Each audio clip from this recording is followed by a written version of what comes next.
Ndebvu baba mandebvu. Iwe jirafu. Pane kanyaya kari kundinetsa baba. Unoketa takatanga kugara namainini ka. Paya mukadzi wangu achiripo paya. Asati ashaya kamukadzi wangu paya. Eka.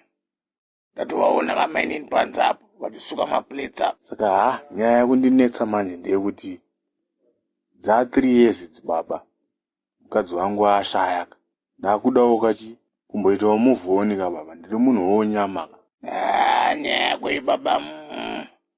Inotoda kutobvunza vatsigiri vedu chaivo vatibatsire nekuti ka ndakazonzwa last time andiri kumashops chitomwa wawa kuchinzi jirafu anopfurira mandebvu jirafu akadhibha.